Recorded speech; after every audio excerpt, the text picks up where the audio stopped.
Hello, and welcome to another episode of The Making of. I'm your host, Mike Valinsky, and today I'm excited to welcome Christina Alexandra Voros. Christina is an Emmy-nominated director, producer, and cinematographer. She is a leading TV director, helming hit shows such as Yellowstone, Lawmen, Reeves, Big Sky, 1883, and Filthy Rich, plus the new series The Madison, starring Michelle Pfeiffer and Kurt Russell. She directed, shot, and produced all 6 episodes of the first season. She has also served as cinematographer on many of these projects. In addition, she is working on an exciting new series called Frisco King that's part of the Taylor Sheridan universe, starring Sylvester Stallone and Samuel L. Jackson. I thought we could invite her on to hear about her career journey, the making of the Madison, and much more. However, before we dive in, we'd like to thank our friends at AJA Video Systems, Zeiss, Broadfield Distributing, and OWC. Now on to the main show. Christina, good morning. Good morning. Thanks so much for coming on. I do want to hear all about your new show, The Madison, so congratulations on that. But before we jump into this project, can you share just for a minute or so, where are you from and how'd you get into this biz? Oh, that's a long story. I'll give you the greatest hits. I grew up in Boston. My parents were born in Hungary and moved to New York and ended up in Boston. So I grew up as an East Coast kid. I thought I wanted to be an actor when I grew up. I was applying to theater schools for graduate school, and a friend suggested I apply to film school, and it was just random enough that I thought I'd give it a shot. I never thought I'd get in. And I was wrong, and I found myself at NYU for film school, graduate film school. And coming from my first love, which was acting, I sort of hid in the directing the actor classes for the first year. I was somewhat of a technophobe and didn't know anything about cameras. I didn't know what a cinematographer really was until I got into film school.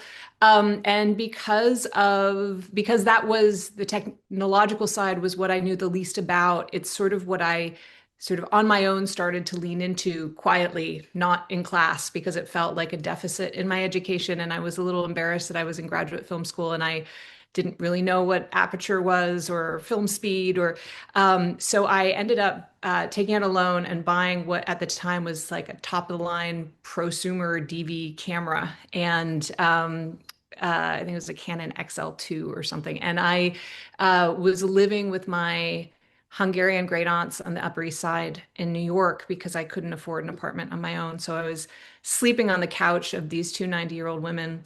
It was a very sort of Eastern Bloc meets Great Gardens vibe. They had been costume designers in Hungary and then opened up a couture shop in the States. So they were sort of part of my creative uh, creative upbringing, being surrounded by artists. But I was living with them, and I started making a documentary about them because I wanted to teach myself how cameras worked, how lenses worked.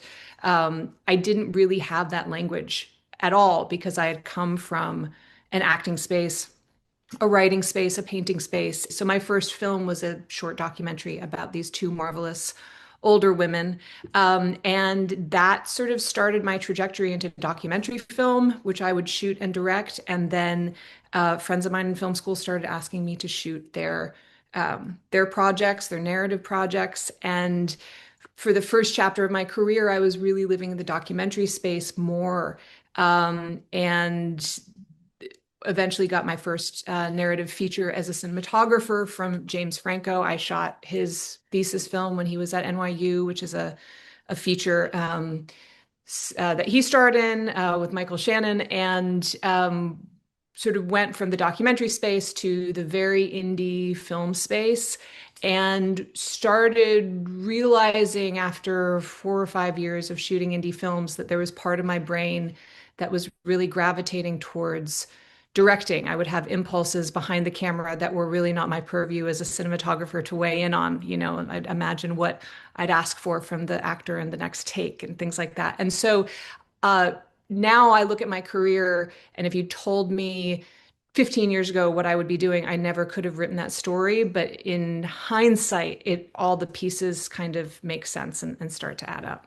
Yeah, it's incredible. I had to ask that question. I love I love people's journeys, and you did a lot of in the beginning, fake it till you make it, right? I guess a little bit of that.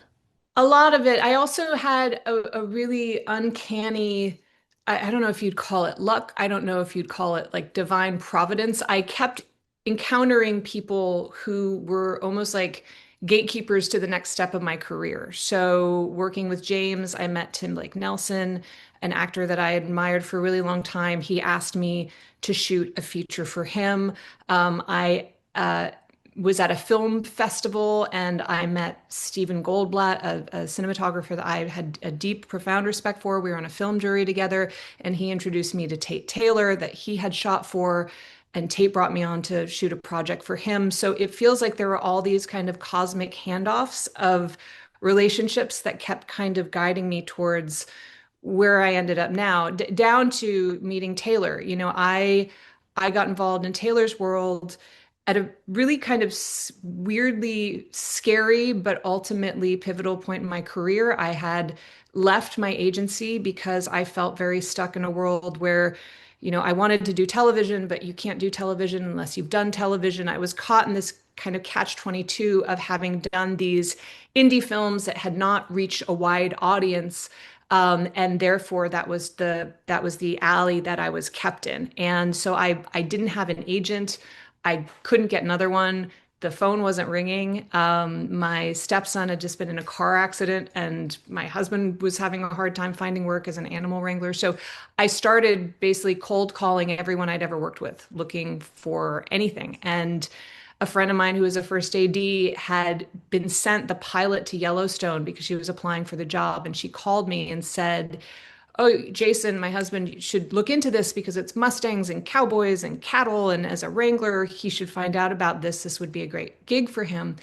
And when I looked it up, I realized it was Taylor that, whose writing I was very much already on my radar and that I greatly admired. And then his cinematographer for the show is Ben Richardson, who I knew from my time in New York. We had a lot of friends in common. I think we had the same agent at some point. And I reached out to him out of the blue. We hadn't spoken in probably about 5 years, and sent an email saying, I know you think of me as a DP.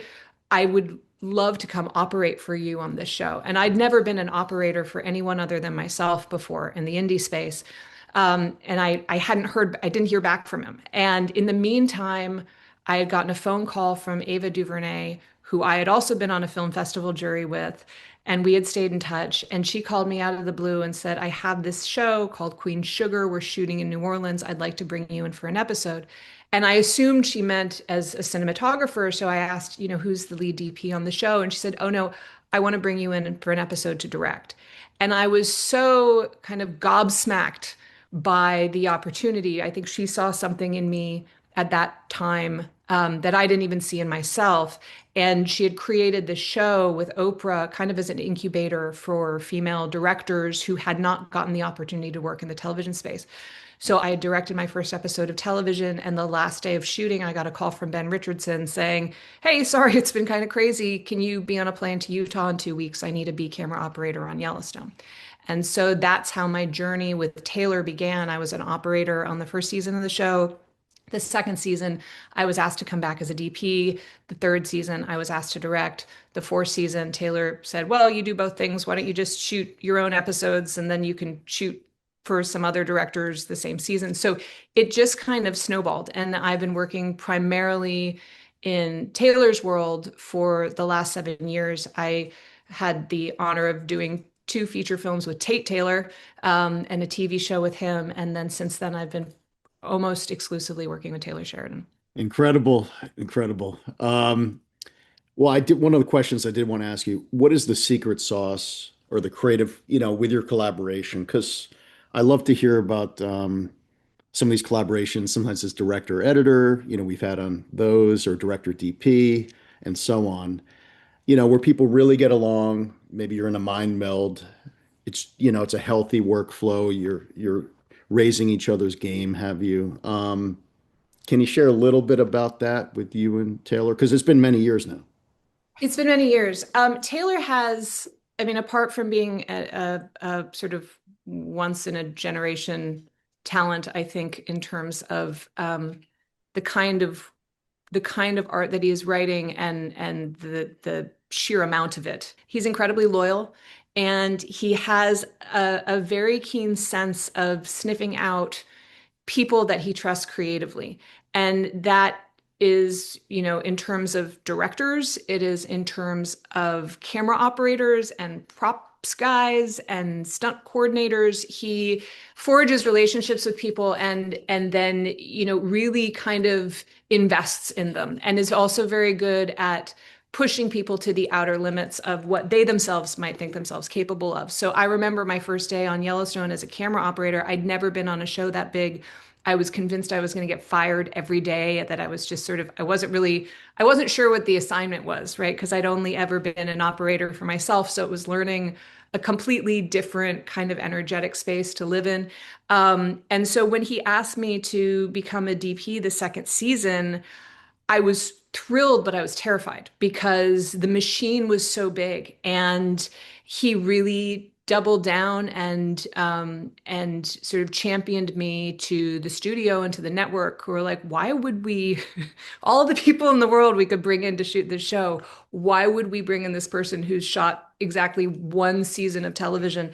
And he did it, I think, based on some sort of intuitive sense that it would be the right fit. And that has sort of been the way we have operated every step of the way. I mean, I feel I could give you countless examples of times he has tasked me with something I wasn't entirely sure I was up for. I remember getting the script to episode 7 in 1883, which has this massive tornado sequence, and genuinely thinking to myself, maybe he should give Ben this episode because he's much more technical and he has all like more experience with visual effects. I was like, I don't know if I know how to make a tornado.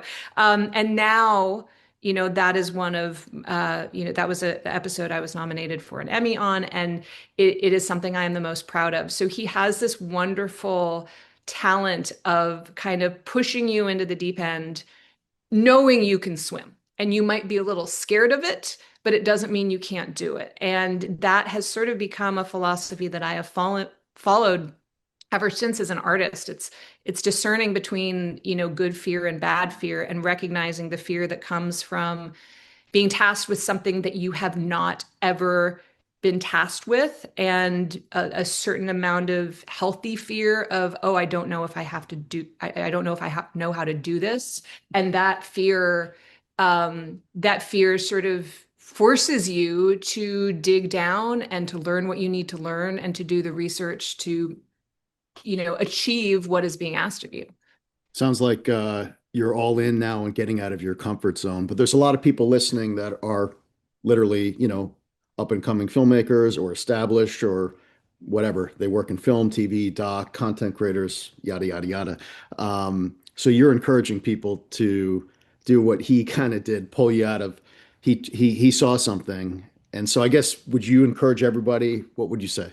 I mean, my career is a case study in non-traditional pathways to destinations that might seem unachievable, right? My trajectory has been pretty unique. I mean, to go from being a B camera operator season 1 to a DP season 2 to a director season 3 to a producer season 4 is not typical. And I'm very aware of that, and I'm profoundly grateful for the chances that have been taken on me. I think, as a filmmaker starting out, I never saw this for myself. I didn't see past the next month's rent check. And, I did a lot of different kinds of work in film to sort of create the lily pads that I was hopping over to get to the other side of the river. One of the great pieces of advice I got when I was in film school was, there were a lot of people that came into my year knowing they wanted to be directors, convinced that they were directors, and just wanted to focus on directing. And I had a professor of mine say, from their own experience teaching on that faculty, that the filmmakers that ended up succeeding and staying in the business were people who learned crafts. Because if you are just going to be a director and you don't have any other talent that allows you to stay in the creative process of filmmaking, then you're writing and you're trying to get your movies made, and that works for some people, but for some people it doesn't. And to have a way, if you really love being in that field, to have a way to stay on sets, whether you're a boom operator or a grip or a set decorator, you are constantly learning. Every set that you step foot on, you are constantly learning. So to have a craft that allows you to stay in the game while you are working towards your ultimate objective as a director or as a DP, it's continuing your education and it's continuing creating these creative relationships, and all of your jobs are going to come through those creative relationships. I mean, I love my agent. I finally found an agent that I adore, but most of my work has come from, they're great at making the deals and making sure you're flying business and like looking for like large scale future, but the actual source of most of my work has come through relationships between people I'd worked with. If that AD hadn't called me about Yellowstone, I never would have reached out to Ben Richardson. I never would have ended up on that show the first season, and who knows what I would be doing now. So I think especially when you're starting out, it's a healthy mix of the humility to know that taking a job that is not your dream job, that keeps you in the environment that allows you to keep learning, is very important. And I think you balance that with like a healthy disdain for people who tell you, no, you can't. Because if I'd listened to every person who was like, yeah, you can't do, you're never going to become a DP on a big television show until you've been a DP on a small television show for a really long time. Or, you're never going to be able to direct and shoot your own work because that never happens. If I'd listened to any of those people and gone, oh, I guess that's just not a thing, then I wouldn't be doing what I'm doing right now, which is ultimately my dream job. You know what? It kind of underscores that saying out there that nobody knows anything. I mean, I genuinely believe the more you think you know, the less you actually do. I mean, I am constantly learning. I am constantly sort of reminding myself how much I don't know, and you think just because something's turned out one way one time that that's the way it's going to turn out the next time. And so you really need to keep yourself open to the possibility that it's all going to work out. And you need to keep yourself open to the relationships that are going to come into your life in the most unexpected ways that could completely change the course of them. I mean, the people I met being on film festival juries that came out of working in the documentary space, that's how I met Stephen Goldblatt. That started my career with Tate Taylor. That's how I met Ava. That's what started my career as a director. So I had no idea going to, the Guanajuato Film Festival that I was going to meet someone that was going to change the course of my life. So you have to stay open to where the angels are going to come from. Let's jump into the Madison. While we have time, tell me how this project, the genesis of it. The Madison, my relationship with the Madison began with Taylor sending me a script that I think I was in tears about 5 pages in. We have this routine. I'm a very fast reader, and so whenever Taylor sends me a draft, I stop everything and I read it. I've pulled over on the side of a highway before to like sit down and read it, and he teases me that I haven't actually read it because I'll call him so quickly. Um, he sent me that script. I think I was in tears, I don't know, 10 pages in. I grew up on the East Coast. I met my husband on a movie. He's a animal coordinator. He's a cowboy from West Texas. I moved from Brooklyn, New York to Van Horn, Texas, which is a, population 2,000, uh, 19 miles from the Mexican border, 2 hours from the nearest Walmart, which is saying a lot in Texas. So I was someone who'd lived in New York and moved out west. And here's a story about people who live in New York who move out west. And so it felt so keenly relevant to my own experience in my life that I felt so honored to be trusted with telling this story. And um, insanely honored to be trusted with telling all of it. And so, it was on one hand terrifying. I'm very much in awe of a lot of the actors I am lucky enough to work with. Long after they become good friends, Kelly Riley, I am in awe of her every day. Cole Hauser, Michelle was no exception. I was very nervous going into that first day of how do I pretend I'm completely composed while working with someone whose career has defined my understanding of cinema in many ways, and certainly coming from an acting background, someone that I have a profound um, respect for. So, um, it was a gift. It was a remarkable shoot. Taylor writes landscape as characters in a lot of his shows, and so it's we joke that sometimes the landscape is number one on the call sheet, that you are at her mercy. If the sun doesn't want to shine that day, if she doesn't want to stop raining, like you just have to adapt. So it was very much a shoot that we thought a lot about how to kind of dance with the physical reality of the location and the weather, how to work with the light that the location was going to give us, how to prioritize giving the actors space to find these emotional moments, but also being very aware of, the sun at some point is a giant ball of fire that's going to disappear over the side of the mountain. And can you get it done in time? So it was a project that I feel like came at exactly the right point in my career. I don't think I would have had all the tools in my toolbox to have done it 3 years earlier, for example. So you directed this, shot it, produced it, and obviously collaborated with the showrunner who wrote it. Um, so just take us behind the scenes a little bit, how you formulated your thoughts about how you wanted to shoot it. I mean, there's a lot of ways you can shoot something.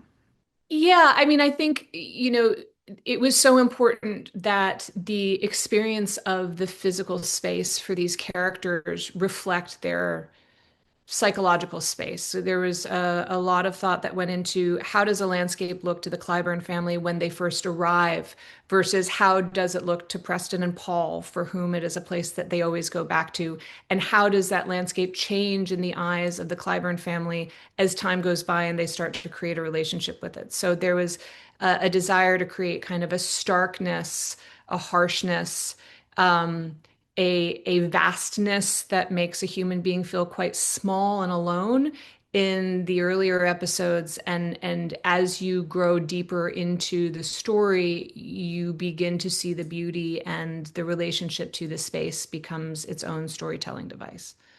And I imagine coming from Brooklyn and going out to small town Texas, you could draw from your own experience of being in this faraway land. I mean, Texas is a little different than Brooklyn, as we all know, but Yeah, you couldn't get more different. I mean, I think there's something really interesting that happens when human beings are in nature, especially when they don't exist there on a regular basis. I think that the natural landscape can make you feel very alone and very isolated and very small and very powerless.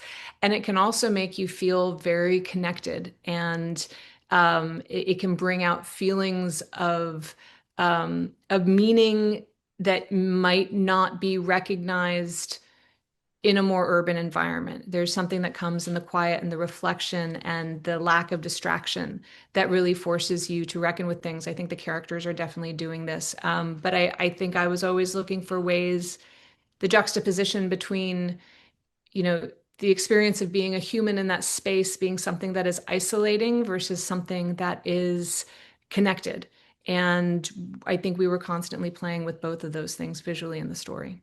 all right, this is the part of the podcast where we geek out just for a minute or two. Can you tell us a little bit about what you shot it with? Cameras, lights, lenses. Yeah, we so season one we shot on the Venice. We went back to season two, we went back to Erie. Taylor's shows are almost always we lean on Erie, always have. And so we sort of took a departure in season one and then ended up pivoting back on season two. It was partially the desire to use the Venice had a lot to do with light sensitivity and knowing that we would have to move fast and we were in these big spaces and we wanted to extend the hours of daylight available to us. And then, we discovered that we were just more comfortable with the recipe that we had been using for a long time. Um, I like to work when we were outside. I like to work with zooms. I like to work with longer zooms. There are the sort of DNA of if you were to analyze Taylor Sheridan shows, looking at Yellowstone or 1883, we lean on long lens photography a lot.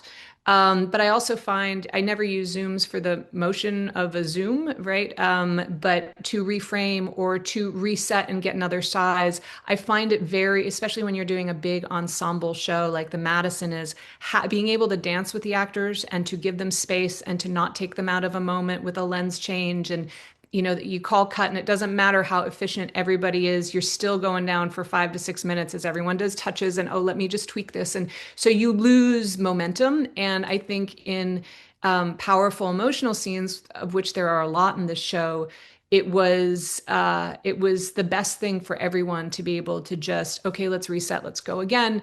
And Zooms really helped with that. I also think because we had the space, you could jump back 50 yards and go onto a 400 mil lens.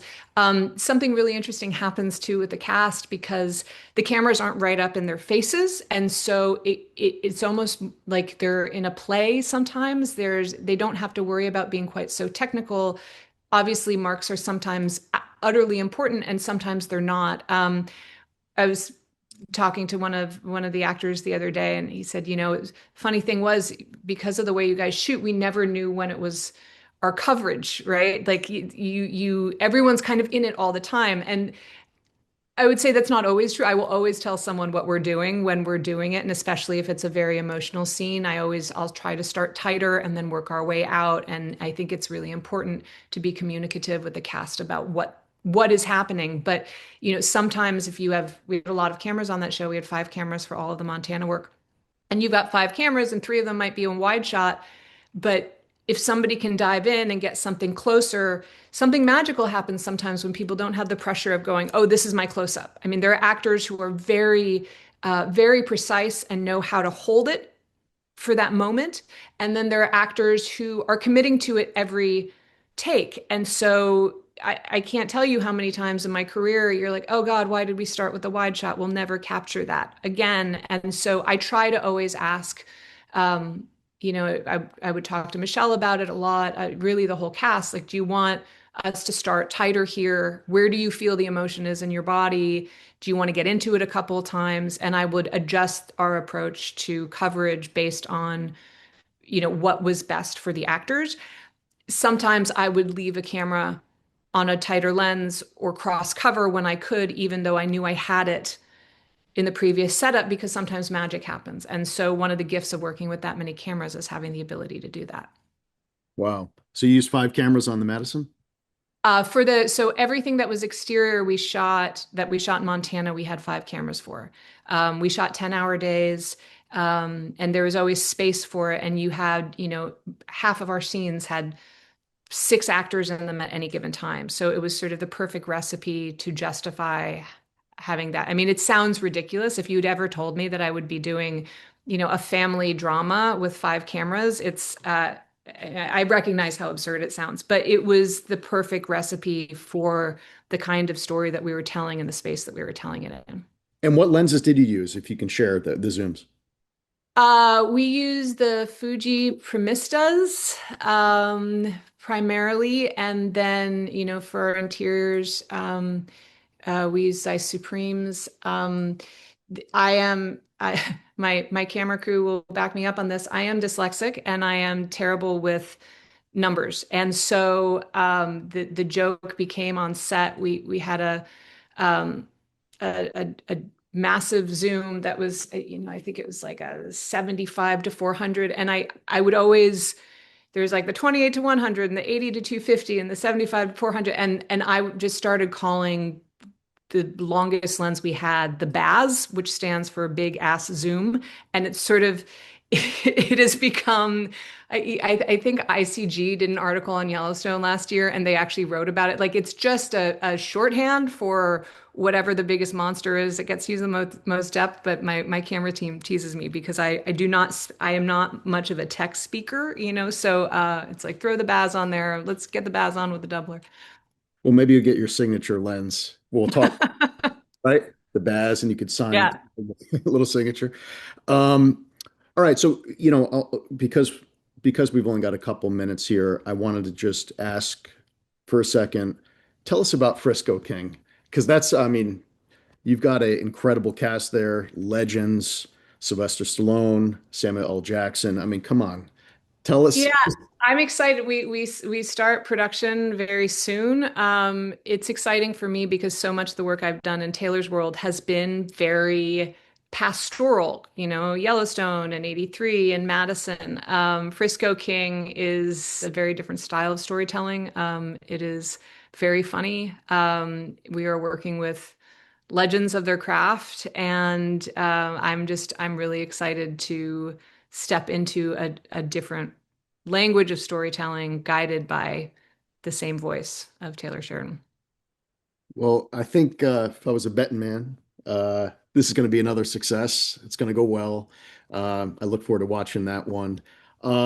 Just to close out, you kind of gave us some tips at the top, but what recommendations would you have for the next gen, the younger filmmakers just getting in the game now? Maybe people just out of film school. What words of wisdom? I think the most important thing to do is to find your people, right? To be open to finding the people that want to collaborate the way you do, value your perspective on creativity, are interested in telling, if not the same kinds of stories, are interested in exploring different kinds of stories together. I can't emphasize it enough.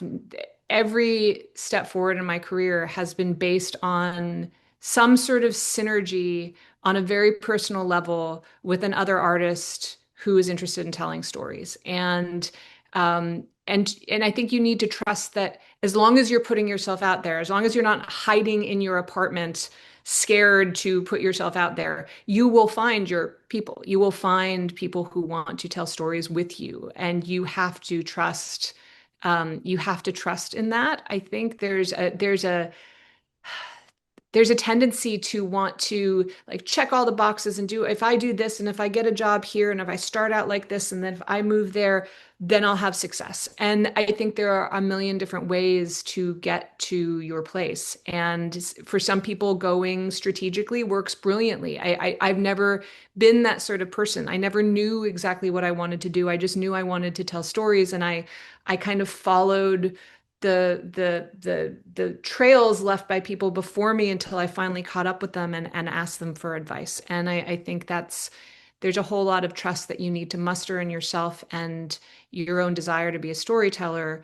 And that's what feeds you in those moments where you go, oh my God, what have I done? This will never work. Because there's a lot of that. I think so much of being successful in this field is surviving the doubt and being persistent. I think persistence is all in any creative pursuit, because if you quit, you never know. You could have been two steps away from that career defining moment. You just have to, it's okay to have doubt. It's okay to go, this is stupid. My parents were right. I should have become a doctor. It's okay to have all those feelings and then release them and keep going.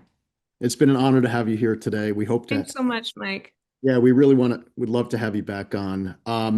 Where can folks find you online if you're on social media or if you have a website or I'm on Instagram. It's Christina Alexandra Voros. Um, yeah, I have a website. I don't think I've updated it in about 15 years. So I wouldn't go there.